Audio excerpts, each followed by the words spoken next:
নতুন একটা ভিডিওতে তোমাদের সবাইকে স্বাগত। আশা করি সবাই খুব ভালো আছো, আমরাও ভালো আছি। তো আজকে হচ্ছে জামাই ষষ্ঠী, শুভ জামাই ষষ্ঠীর অনেক অনেক শুভেচ্ছা তোমাদের। আমার বিয়ের 14 বছর, তো এই প্রথম আমার জামাই ষষ্ঠী মিস গেল। ঠিক আছে, একটু মনটা খারাপ লাগছে যে এই টাইমে বাড়িতে অনেক মানে আনন্দ টানন্দ হতো। আমি যাইনি বলে আমার কোনো দিদিই আসেনি। বদ্দি তো কাছেই থাকে, মেজদি একটু ওখান থেকে দূরে থাকে, আর আমি তো সবার থেকেই দূরে। হিসেব মতো আমিই কাছে, যেহেতু আমি পাশাপাশি আমাদের শ্বশুরবাড়ি, আমার শ্বশুরবাড়ি। তো আমি যেহেতু কলকাতায় থাকি, আমি এখান থেকে সব থেকে দূরে। তো আমি যেহেতু যাচ্ছি না, এর জন্য কেউ আসছে না। তো একটু মনটা খারাপও লাগছে। সবাই এখানে দেখছি সব ইয়ে করছে, কোনোবার তো এখানে থাকা হয় না, এবার দেখছি যে সবাই মজা করছে, হই হুল্লোড়। তো আমাদের বাড়িতে এরকমই হতো। তো আমি যেতে পারিনি, তার কারণ হচ্ছে মেয়ের পরীক্ষার জন্য। এমনই কপাল, দেখো মেয়ের পরীক্ষাটা বলেছিল যে হচ্ছে 22 তারিখ থেকে শুরু হবে। আজকে 20 তারিখ, 20 তারিখে যদি ষষ্ঠী হয়, 22 তারিখে পরীক্ষা, যাওয়ার কোনো মানে কি বলবো, প্রশ্নই পড়ে না। যাই হোক, এর জন্য সিদ্ধান্ত নিয়েছিলাম যে যাব না ষষ্ঠীতে। তারপর হঠাৎ করেই 2 দিন আগে স্কুল থেকে নোটিশ পাঠায় যে পরীক্ষা পিছিয়ে গেছে, 7 তারিখ থেকে হবে, জুলাইয়ের 7 তারিখ না 6 তারিখ থেকে হবে। তো দিব্যি যেতে পারতাম, কিন্তু এখানে আমার হাজব্যান্ড বলছে আমি যাব না, তুমি যাও। যার জন্য ষষ্ঠী, মেয়ে জামাই, সেই জামাই যদি না যায় তো মেয়ে গিয়ে কী করবে? এটা তো একটা ব্যাপার আছেই। প্লাস হচ্ছে আজকে তো মেয়ে নাচে গেল, আজকে মেয়ের স্কুল ছিল জানো তো, কিন্তু মেয়েকে স্কুল পাঠালাম না। মেয়ের নাচের প্রোগ্রাম আছে, নাচের ক্লাস থেকে 28 তারিখে, সেটার জন্য আজকে গেল। আমি বলছি ঠিক আছে, এতদিন যখন মিস গেছে, একদিন শনিবারের জন্য আর স্কুল যেতে হবে না, তুই নাচে যা। তো মেয়ে নাচে গেল এক্ষুনি, আর আমি ক্যামেরাটা অন করলাম। আর কালকে মেয়েকে সারাটা দিন নাচের ওখানে থাকতে হবে। আর আমি যদি আজকে ষষ্ঠীতে চলে যেতাম, তাহলে মেয়ের কালকে ইম্পর্টেন্স একটা দিন নাচের, মানে ফাইনাল রিহার্সাল যাকে বলে, তো সেটা হবে। তো এর জন্য আরও বেশি গেলাম না। তো কি করব, ভাল লাগছে না। আজকে তো আমি মানে কী বলবো, পরোটা লুচি এগুলো খেতে হয়, আলাদা করে ভাত নামালাম। তো একটা পার্সেল এসেছিলো, পার্সেল দিয়ে গেলো, একসাথে 3টে পার্সেল এসছে, একটা, দুটো, সব থেকে বড় কথা কী জানো তো বন্ধুরা, 3টে। এতদিন না তোমরা হয়তো হাসবে, আমি মনে হয় দুনিয়ার প্রথম একজন মহিলা, যাই বলো না কেন, যে অনলাইনে অর্ডার করতে পারি না। মানে অর্ডার করার আমার পক্ষে অসম্ভব। আমি বুঝতে পারি না যে কীভাবে অর্ডার করবো, সে যে কোনো অ্যাপই হোক, মিশো হোক, ফ্লিপকার্ট হোক, যা কোনো জিনিস হোক, আমি পারি না। তো আমার খুবই ইচ্ছা করে যে অনেক সময় হয় না যে ছোটোখাটো জিনিসের জন্য আমার হাজব্যান্ডকে তেলাতে হয়, কী এই জিনিসটা অর্ডার করে দাও না, ওকে লিঙ্ক পাঠায়, ও ওখান থেকে অর্ডার করে দেয়, ভালো লাগে না। তো নিজে যেহেতু ইনকাম করি, মাঝে মধ্যে মনে হয় নিজের ইচ্ছেটা নিজেই অর্ডার দিয়ে আসুক, কাউকে তেলাতে হবে না। তো ফাইনালি আমি মিশোর থেকে অর্ডার করাটা শিখেছি। শেখার পরে আমি নিজের মতো করে নিজের শখের ছোটো ছোটো জিনিসগুলো আমি সেগুলো অর্ডার করছি। ঠিক আছে, অনেক কিছুই এসছে, সেটা আমার ঘর সাজানোর জন্য। তোমাদের সাথে একটা বিশেষ গুরুত্বপূর্ণ কথা শেয়ার করা হয়নি, সেটা খুব তাড়াতাড়ি তোমার সাথে শেয়ার করবো। তারই জন্য এত শপিং করা হচ্ছে। সো সেই কথা বাদ দাও, এগুলোর এখন তোমাদের দেখাচ্ছি না। তো যেটা ছিল, মেয়ে হচ্ছে নাচে গেল, আমি এখানে রান্নাবান্না করবো। আমি যেহেতু লুচি আর পরোটা খাবো আজকে, তো সকালে ভাত করলাম, ভাত করার পর আবার গ্যাস মুছলাম। সরি, গ্যাস মোছার পর মেয়ের জন্য বেগুন ভাজা, আলু ভাজা করলাম, করে আবার এখন ডাল সেদ্ধ বসালাম, ছোলার ডাল। এখানে আলু পটলের তরকারি করবো আর ছোলার ডাল করবো, ওরা ভাত খাবে। আমার কি বলতো, রুটি পরোটা একদম ইচ্ছে করছে না যে নিজের জন্য করি দেবো। আর হ্যাঁ, আর একটা কথা, সকালবেলা কিন্তু আমি একবারে পুজো টুজো দিয়ে দিয়েছি স্নান টান করে। আবার মেয়েকে নিয়ে আসবো, বাদ বাকি রান্নাগুলো কমপ্লিট করে পরে আবার একবার স্নান করবো। ঠিক আছে, তো চলো ভিডিওটা স্টার্ট করলাম, দেখতে থাকো। ঠিক আছে, যতটা পারবো ততটা তোমার সাথে শেয়ার করবো। মেয়ে আসুক তারপর। ওকে চলো, বাই। আমি এখন পার্সেলগুলো খুলবো। তো এখন বাজে হচ্ছে 11:30 থেকে একটু বেশি, তো 11:15টার মতো। তো আমি রেডি হয়ে গেছি, মেয়েকে এখন যাব নাচের ক্লাসে আনতে। আর আলু পটলের রসাটা বসিয়েছি, তরকারিটা, আর ডাল সেদ্ধ হয়ে গেছে। এসে তারপর মানে বাদ বাকি রান্নাগুলো করবো। আর এখানে দেখো পার্সেল খুলেছি, কিছু রিটার্ন যাবে আর বাদ বাকি সব থাকবে। আবার দুটো আসলো, এই যে আবার দুটো পার্সেল আসলো।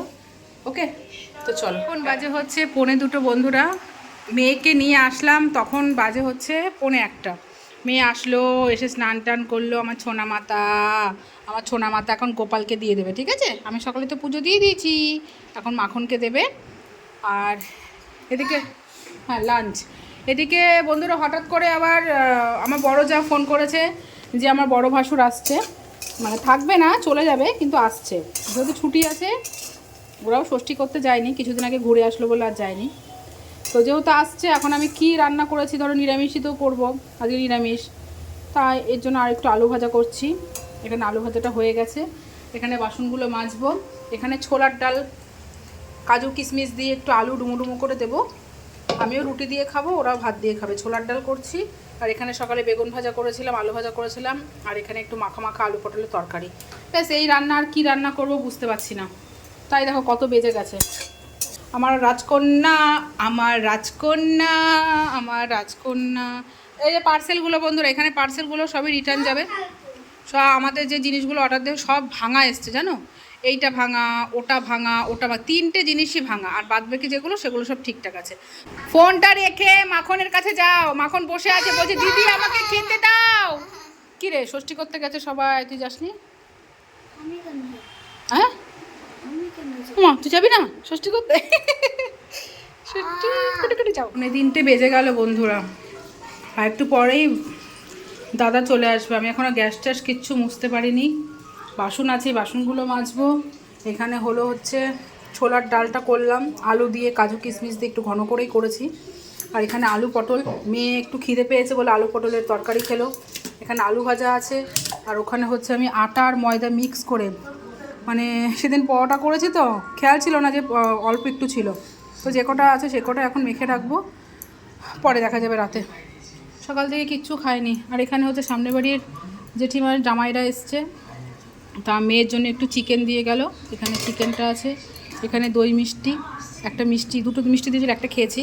আর আমাদের ঘরে 2টো আম ছিল, আর জেঠিমা 2টো আম দিয়ে গেছে। তো ব্যাস, এই আমাদের মেনু। হাতটা ধুয়ে নিই। তো ময়দাটা মাখার পর বাসনগুলো মাজবো, মেজে স্নান করবো। আর মেয়ে এখানে টিভি দেখছে। হ্যালো, এখন বাজে বন্ধুরা 5:30। তো গুড ইভিনিং ফ্রেন্ডস। এই জাস্ট এক্ষুনি স্নান টান করে এসি চালিয়ে বসলাম। তোমাদের তখন দেখালাম যে আমি আটা মাখবো। আটা মাখতে মাখতে আমার হাজব্যান্ড চলে এসছে। ও এসে ওই যে অনলাইনে জিনিসগুলো এসেছিলো, ওইগুলো দেখতে দেখতে আমার বড় ভাসুরও ঢুকে গেছে। তো বড় ভাসুরে ঢুকে যাওয়ার পরে আমি আটাটা মাখা হয়ে গেছিলো, ভাবছিলাম যে পরোটাটা করে রাখি। একবারে কটা হয়েছিল, 5টা মনে হয় হয়েছিল, আমি যে একবারে করেই রাখি। তো যাই হোক, মাখতে মাখতে তো বড় ভাসুর আমার হাজব্যান্ড চলে আসলো। দাদা ফ্রেশ হলো, আমি দাদাকে ভাত দিলাম। দাদার খাওয়া হতে হতে আমার হাজব্যান্ডকে খেতে দিলাম। তারপর মেয়ের খাওয়া হতে হতে, এই হাজব্যান্ডের খাওয়া হতে হতে মেয়েকে খেতে দিলাম। সব মানে ভাগে ভাগে খাওয়া, মানে খেতে দিচ্ছি। তার মধ্যে বাসন মাজা হয়েছিল না, বাসনগুলো মাজলাম। গ্যাস মোছা হয়েছিল না, গ্যাস মুছলাম। তারপর আমার হাজব্যান্ড, বড় ভাসুর, এরা কথাবার্তা বলছিল, সেখানে একটু দাঁড়াচ্ছি, এই করছি ওই করছি, ওই ফাঁকেই গ্যাস মুছছি, এরকম করছি। তারপর আমটাম কেটে দিলাম, মানে কন্টিনিউ করে যাচ্ছি। আমি যে আমার আটাটা মানে পরোটাটা করব বা খাবো, সেই ইচ্ছাটা আমার শেষ হয়ে গেছে।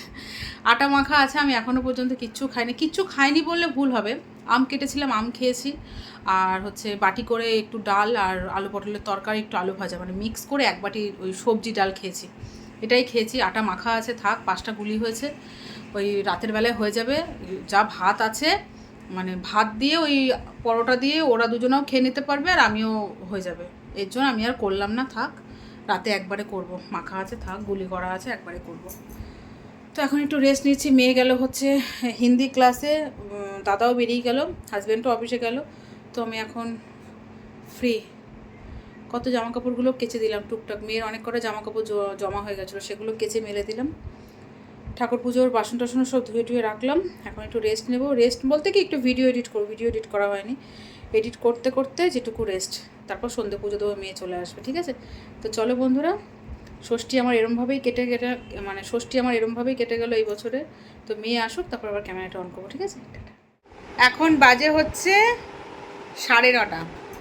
তো তোমাদের সাথে সন্ধ্যেবেলায় দেখা করেছি, তারপর তো একটু রেস্ট নিয়েছি। তারপর মেয়ে পড়ার থেকে চলে আসলো, সন্ধ্যে পুজো দিলাম, তারপর বসেই আছি। মেয়ে একটু বাবার সাথে গেল, সেই প্রজেক্টগুলো নিয়ে আসলো। এই দেখো প্রজেক্ট দিয়েছে, এই প্রজেক্টগুলো বাবারে বাবা, এই প্রজেক্টটা সায়েন্স না বাবা, সায়েন্স প্রজেক্ট এইটা, আর এই যে ম্যাথ, এই ম্যাথ প্রজেক্ট ওটা তো উড়ে যাবে। এই যে এই দুটো প্রজেক্ট করতে নিয়েছে 750 টাকা। ভগবান হে কাহা হে তু। তো ওই যে আমার মাইয়া এতক্ষণ হচ্ছে পড়াশোনা করছিল, বাবার সাথে গিয়ে প্রজেক্ট নিয়ে আসলো, তারপর আরও আরও আরও অনেক কিছু ঘুরে টুরে এসছে, ঘুগনি নিয়ে এসছে, সেটা খাওয়া দাওয়া করলো। জানো তো বন্ধুরা, বাবু একটা জিনিস দেখ, যদি সোমবার থেকে তো পরীক্ষাটা হতো তাহলে কি সুন্দর বল, পরশুদিন থেকে তো পরীক্ষা, বেশ তাড়াতাড়ি শেষ হয়ে যেত। বলো, সোমবার থেকে ফালতু ফালতু পিছিয়ে দিল, কি কারণ আমি বুঝতে পারলাম না। কি সুন্দর 22 তারিখ থেকে পরীক্ষা হতো, কত তারিখে শেষ হতো? হ্যাঁ, 29 তারিখে একদম পরীক্ষা পুরো শেষ হয়ে যেত। সেখানে এতদিন আবার অপেক্ষা থাকা, মানে পরীক্ষা শেষ হয়ে গেলে বাঁচা যায়, সেখানে আবার এতদিন টেনশন, পরীক্ষা হবে হবে হবে হবে। কি সুন্দর পরীক্ষাটা শেষ হয়ে যেত। আবার বসে থাকো সেই 6 তারিখ পর্যন্ত, সেই 6 তারিখে পরীক্ষা। বল বাবা, তোর কি মনে হচ্ছে সোমবার থেকে পরীক্ষা হলে ভালো হতো? কেন কেন? ভালো করেছে, পরীক্ষাটা শেষ হয়ে যেত। আমার তো মনে হচ্ছে সোমবার থেকে পরীক্ষাটা হলে ভালো হতো, ফালতু ফালতু ডেটটা পিছিয়ে দিল, আর কিচ্ছু না। তো এগুলো এগুলো ঢোকা বাবা, এগুলো এত টাকা দিয়ে প্রজেক্ট বানানো, যে প্লাস্টিকটার মধ্যে সেটা রাখ। আর রাতে ওই বললাম তো, আর কিছু করতে হবে না, শুধু পরোটা ভাজবো তাহলেই হয়ে যাবে। আমার না হাতে পায়ে খুব যন্ত্রণা করছে, খিদেও পেয়েছে, খুব খুব খিদে পেয়েছে, খুব খুব। এখানে হচ্ছে পরোটা, একদম হালকা তেল দিয়ে পরোটা ভাজা হচ্ছে, হয়ে গেছে। এটা হচ্ছে, আর কে বেলে দিচ্ছে দেখবে, এই দেখো আমার আমার ছোনামা আমাকে বেলে দিচ্ছে। কি সুন্দর পরোটা হয়েছে, তোরাও দেখতে পাচ্ছ না? এই দেখো ফোকাস নিচ্ছে না, দেখেছো কি সুন্দর। এদিকে কোথায় চলে যাচ্ছে মা? এত করলে কি করে হবে? ছেড়ে দে ছেড়ে দে ছেড়ে দে, এটা তুই খাবি, ছাড়, আর করিস না। কেন? আরে এরপর আর তাওয়াতে ধরবে না এত বড় করলে। তুই খাবি তো এটা? আমি তো চোখ রেখে দিই। আরে চোখ। তো যাই হোক, পরোটা কমপ্লিট, ওটা ভাজলেই হয়ে যায়। আমার চোখ মুখ হয়ে গেছে পরোটা। হ্যাঁ ঠিক আছে ঠিক আছে। এইগুলো মামাই বেলেছে। হুম, তো একদম অল্প তেলে নরম নরম গরম গরম পরোটা। ছেড়ে দিই। দে আমাকে তো পাবি না। দেখো কত বড় পরোটা, কার মতো লাগছে বলতো? তোর মতো দেখতে হয়েছে। যা, ব্যাগ গোছানো হয়ে গেছে? খাট পয়সা করেছিস? খাট পয়সা করেছিস? বই খাতা ছড়ানো ছিল যে, তাড়াতাড়ি করে নে। তো বন্ধুরা, আমাদের এটা হচ্ছে ডিনার। ওকে, তরকারি মরকারি সব আছে। সন্ধ্যেবেলায় যে ঘুগনি নিয়ে এসেছিল, সেই ঘুগনিটাও আছে, মাথায় কালকে ইলিশ মাছ আনবে। দেখা যাবে। ওকে, তো চলো বন্ধুরা, good night, tata, bye bye. দেখা হচ্ছে কালকের সুন্দর একটা ব্লগে। বাই কর। Bye bye. দাদা তোকে ফোকাস নিচ্ছে না। Bye bye. আমার মেয়ে নতুন শিখেছে বাই বাই করা, ঢঙ্গনি মাসি।